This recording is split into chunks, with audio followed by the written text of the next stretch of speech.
Welcome to another series dito sa ating YouTube channel, no? It's called Casa Hopping, where we make pasyal sa mga kasa ng mga car manufacturers and car dealers to see ano bang mga bagong sasakyan meron ngayon. So ito yung kotse yung titignan natin ngayon, yung VinFast VF3. Very appealing to the eyes naman talaga. 3 to 5 hours lang ang full charge niya from zero battery. Sobrang minimalist niya lang. Sobrang minimalist. Kasi meron siyang tones ng color, contrast. Wala, hindi nakakasya. Hindi ako kasya. So this is a perfect car kung panghahatid mo lang sa school ng mga anak mo and you want to do it in style. So city driving, gano'n. Yes. Na pwede mong dalhin sa car meet kasi may tindig naman. Lagyan mong TE, lagyan mong big brake kit, SR7 na Recaro. So might as well get something like this. Siguro tatlong ganito.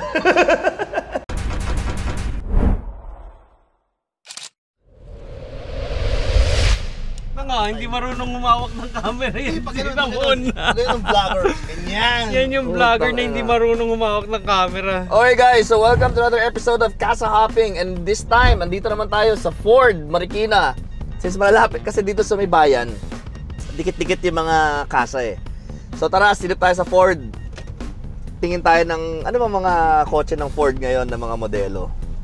Ano bang... I'm really looking forward to checking out yung Ford Everest. Kasi sinasabi nila lagi sa amin, since naka-Montero ko, sinasabi nila lahat daw ng hihingin mo nandun na daw sa Ford Everest. Talaga. So sana meron tayong makausap ng sales agent dito na medyo maraming alam tungkol sa features ng Ford. Kasi yun ang nagiging problema minsan sa mga kasa eh. Yung mga sales agents, di din sila masyadong trained sa features ng kotse. So sana meron tayong makausap dito na may explain sa atin yung mga advanced features ng Ford. High-tech features. So kasama natin si Gab. Si Daddy Gab. And we're here at Ford Marikina. Hey guys, we are here at Ford Marikina. We are going to check out the Ford Everest, the latest ng Ford Everest. Para sa mga Ford Everest enthusiasts, para sa inyo to, we're going to check out the latest ng Ford Everest. So, nakagamit na ako ng mga iba-ibang SUV. So far, wala pa ako nagagamit na Ford Everest. So, excited ako makita rin yung mga key features niya na i-discuss natin ngayon. Okay, so dito tayo sa Ford Everest para sa mga Ford Everest. So, andito si Sir EJ from Ford Marikina to help us know the features of the new or the newer Ford Everest models. So, Boss EJ, anong variant tong... Kasi I heard maraming variants ang Everest, di ba? Yes, sir. Ano-ano yun? So, we have Everest Wild Truck. So, this one is the Everest Wild Truck. And then, the other variants, we have Everest Titanium, Everest Sport Special Edition, and then Everest Sport, and then the lower variant natin is Everest Trend. So, ano yung pinaka-top of the line? So, top of the line, so in the front of you, we have Everest Wild Truck 4x4. So, sa exterior nito, anong binago sa mga lumang Everest? Actually, sir, the headlights. So, the headlights here, it's not just ordinary headlights that you can see on the other brands or on the other unit. So, sa headlights po natin, we have matrix headlights kung tawagin. Okay. With auto high beam, at the same time, when we steer, kumbaga, nagda-drive tayo, sumusunod yung headlight natin. Kaliwa kanan? Yes, sir. Gago, ang galing nung projector niya. Pwede ba yun, sir? Oo, may pattern.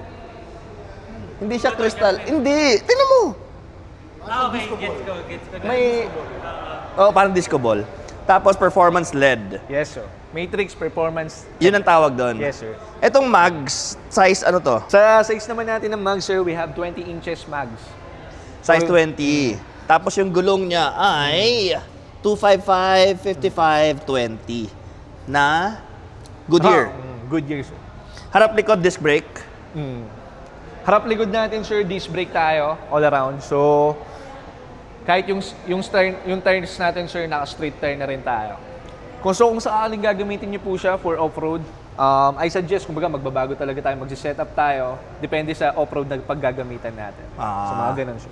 Tapos may 360 cam. Yes, sir. We have 360 camera here all around, sir. Then, sensor natin, di lang tayo 360. Kahit yung sensor natin, all around. We have front, back. Then, sa side natin, meron po tayo sa side mirror. Yung lane monitoring. Monitoring. Lane monitoring natin, sir. Okay. Etong wiper, automatic pag naulan. Yes sir, naka-automatic wiper na rin tayo. Pag nakaramdam ng ulan, nag-on na. Opo. Keyless entry na rin lahat to, syempre. Yes sir, keyless entry tayo. So as you can see sir, add ko lang rin po sa Everest Wild Rock natin. As you can see, mataas po talaga yung meron tayong clearance para kapag mag-a-add tayo ng add size sa gulong natin, at the same time yung fender natin, meron siyang black liner kung tawagin. Anong kulay available tong Wild Track? Sir, itong color na nasa harap pa natin is the Snowflake White Pearl. And then we have Lux Yellow, Meteor Gray, Aluminum Metallic, and then Absolute Black. Lux Yellow? Yes, sir. Parang wala pa lang kita yellow na Everest.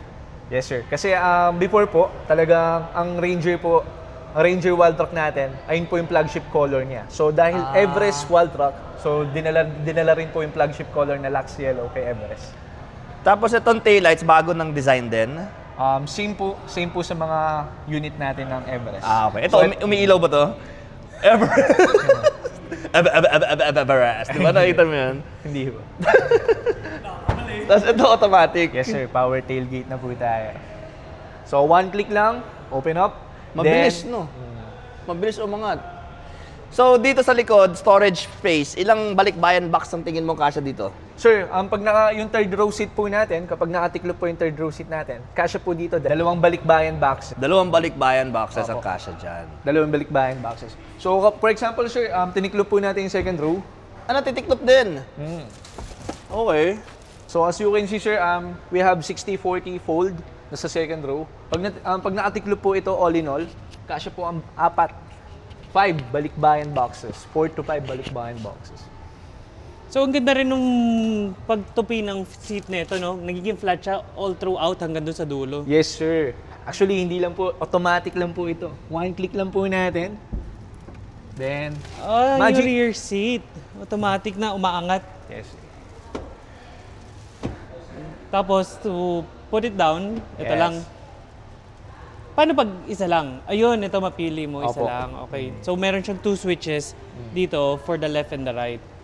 So, sinasabi mo, is this the first wild track ng Everest na Yes, lumabas?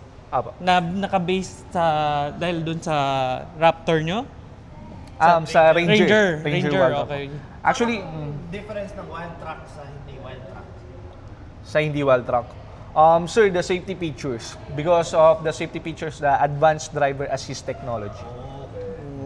Then at the same time, sir, as you can see, yung interior natin, meron tayong wild track badge kung tawagin. So the yellow stitches, the wild track badge. So yan yung mga hindi nyo po makikita sa other units na meron tayo. Okay. Parehas lang makina. This one, sir, same kay Raptor po. And then same kay 4x4 wild track po. Ano ba Which makina is? ito? V6? 2 liters by turbo. Strict, hindi V6. Hindi po siya Hindi. V6. 2 liters by turbo diesel engine. Diesel engine pa rin siya. So yung hindi wild track, mas maliit yung makina? Opo. 2 liters single turbo lang. So ito twin turbo. And then at the same time, sir, Bi-turbo. 10-speed automatic to. Then yung other units natin, yung mga lower variant, 6-speed automatic lang. Wala nang manual na. So as of the moment, sir, di na tayo naglalabas talaga ng manual. So anong features naman dito sa interior? Going inside the interior naman, napansin ko, all black siya tapos may yellow stitching. Ano yung mga, kumbaga, key features ng interior natin? Siyempre, pinagmamalaki lagi ni Wild Rock is the Wild Rock badge. So the Wild Rock badge, at the same time, yung yellow stitches niya. Kasi yan yung parang signature ni Wild Rock. Okay. Yellow, so lahat ng variant yellow talaga. Opo, when it comes to interior. Oo. But exterior, syempre, depende po sa... Depende sa color ng car. Pero yung stitches talaga, all throughout, Opo. yellow. Okay. Then the Wild Rock badge. Okay. Tapos yung display natin na touchscreen, Yes, sir. We have 12 inches na infotainment system. So dito po, Apple CarPlay and Android Auto na rin po siya. wireless na rin. Wireless na rin. Yes po, we have wireless charger na rin po. Kaso nga lang, pang Apple lang. Okay. Yung charger? Apo. Ay, Wireless hindi, yung- charger yung pang Apple po. At the same time, we have Type-C and USB Type cable dito po for Okay. Android. So, pang cable lang daw kayo pag naka-Samsung kayo or Android, ha? Tapos, yung Apple CarPlay mo is wireless na rin. Yes po. Wireless na rin. Wireless na rin po tayo Tapos sa... nakita ko here, digital yung gauge natin. Yes po, digital po tayo. All around, sure. Then, the transmission natin when we have 6 drive modes here. So, ginawang basic na lang ni Ford. Iikot nyo lang to, then makikita nyo sa digital cluster ninyo kung ano yung transmission na kailangan ninyong gamitin. It's 4x4 to, di ba? Yes, sir. Yes. 4x4, 4x2. Yes, sir. So, agandahan dito, paano naging basic? Kasi makikita nyo po sa digital cluster ni Ford kung slippery mode ba ang kailangan ninyo, kung sakaling for mud, ruts, or kung kailangan nyo mag-tow. So, makikita nyo po yung sa digital cluster nyo, yung drive mode na kailangan ninyo. Then at the same time, sir, meron tayo dito yung tinatawag na panoramic moonroof. Kaso lobat nga lang, sir. Okay. Tapos, yung... Ito, this parang may sign dito na may cactus pa. Yes, sir. So, this one, sir, yung cactus na sign natin. So, this picture is for the uneven roads. So, kapag nasa uneven road po tayo, click lang po natin to, makikita natin kung ibabalance ni vehicle automatic yung kailangan, ibibigay ni vehicle yung kailangan natin na Para hindi ka tumaob, ganun. Yes po, opo. So, mag-adjust yung suspension yung niya stability regarding niya dun po. sa- Okay. Tapos, ito, traction. Traction control. Ito, parking. Then the parking assist po. Okay. Tapos, dito naman sa steering wheel, nakita ko, ang dami niyang buttons. So, ano tong mga buttons na to? So ito po yung mga buttons na functions din po natin for our infotainment system. And then at the same time po, meron po tayong adaptive cruise control here. So isi-set po natin yung cruise control natin or else adaptive po ito. Kung ano yung nasa harap natin, ma-adapt niya yung speed. So kapag nag-lower siya ng speed, ma-adapt din po ni Everest wall track natin yung nasa harap natin. So automatic nagbe-brake din siya. So, hindi mo na kailangan tapakan kasi yung mga lumang cruise control, you have to step on the brake kasi hindi siya magsastop hanggang hindi mo tinatapakan. Yes po, opo. So, ito, maski bumagal yung sa harap mo, automatic siya magsuslow Yes down. po. Tapos, kung saan mo siya sinet, magsi-speed up ulit siya doon pag Opo. na-detect niya wala na sa harap mo. Opo. Eh, how about pag nag-full stop yung nasa harap mo? So we have adaptive cruise control stop and go system.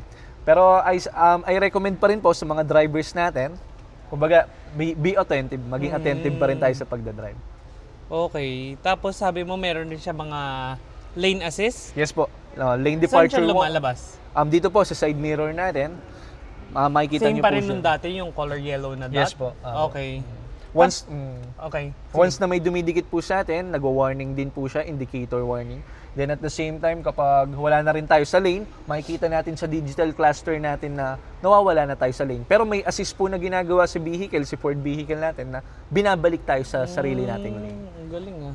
So masisense po lahat talaga ni vehicle. Ganun na po talaga ka-high-tech ngayon si Ford. Tapos yung, sabi mo meron siyang 360 view, di ba? Saan siya naman lumalabas? Dito po sa infotainment system natin. Okay. So makikita mo yung top view na paikot talaga. Yes po. Opo. Di malaki yung screen niya kasi iba, di ba dito? Dito siya. Hindi ang laki ng screen niya, kita-kita mo Yes talaga. po. So magkano to? 2,640,000. 2 million pesos. 2.6 million pesos. So yung mga hindi wild track, magkano? Sir, nagre-range po tayo ng SRP natin 1.8. So malaking difference kasi sa 4x4. The lower variant natin, Everest Trend. Oo. So SRP natin nag-i-start po ng 1.8. Ilang kilometers per liter yung makina nito?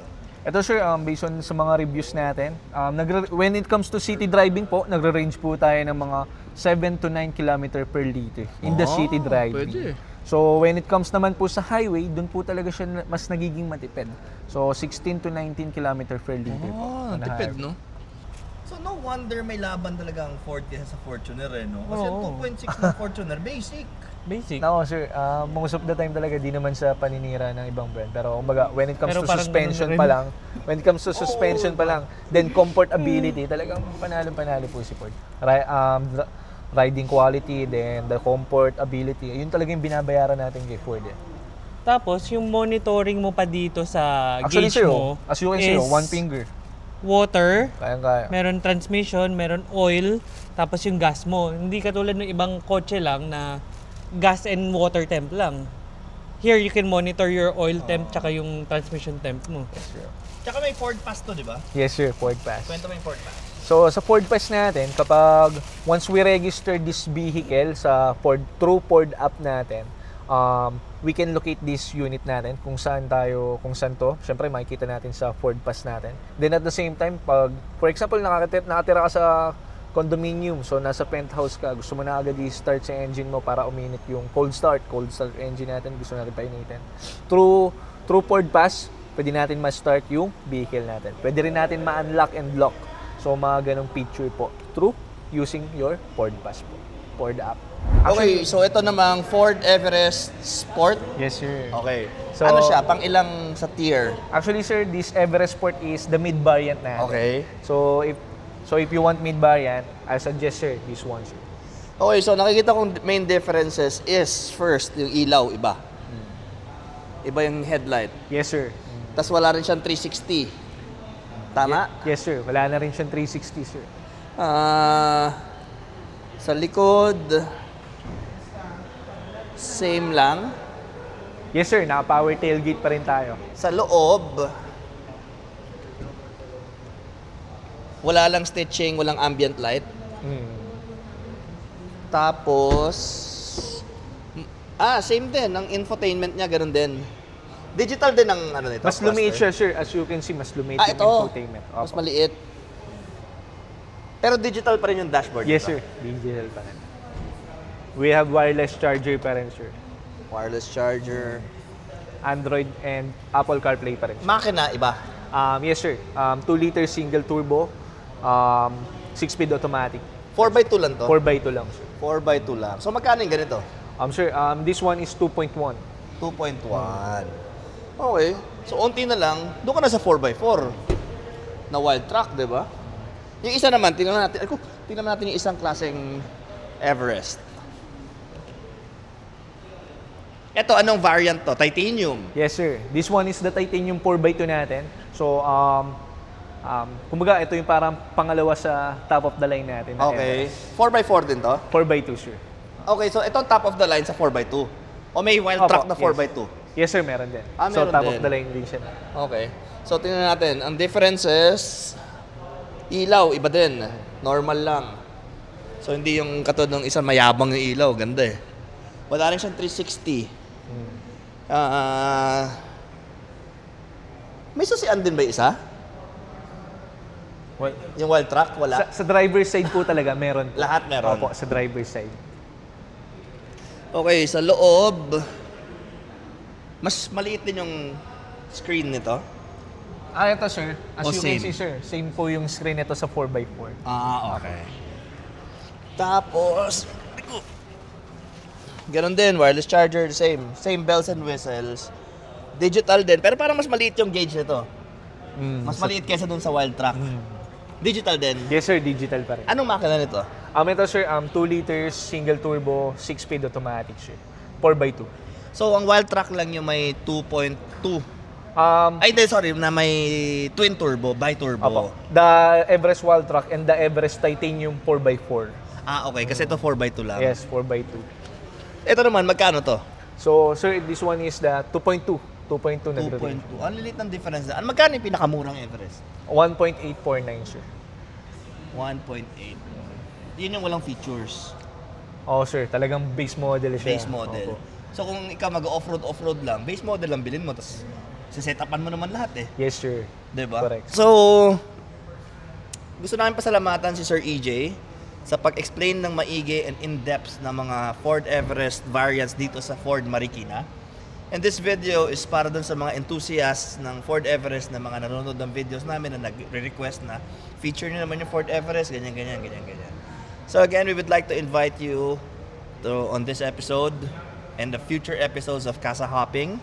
So kung meron kayong mga ibang kotse na gustong i-feature namin or ibang casa na gusto nyo puntahan namin, it's because na magaganda yung kotse, magaganda yung ahente, magaganda yung... Comment down below. Pupuntahan natin yan para sa inyo, guys. So like, comment, and subscribe, and we'd like to thank Ford Marikina and Boss EJ. So Boss EJ, shoutout mo naman kung gusto mo i-shoutout. Girlfriend mo, asawa mo. Shoutout mo na. Thank you, Sir Chino. MPlix, thank you, MPlix. And then at the same time, I would like you to invite here at Ford Marikina to visit us. Then at the same time, we have many display here na makikita nyo po sa Ford vehicle natin. Then, kung sakali po, hanapin nyo lang po EJ Tan at your service po. Sales consultant. Hindi mo yung shoutout jowa mo? Hindi nga, sir.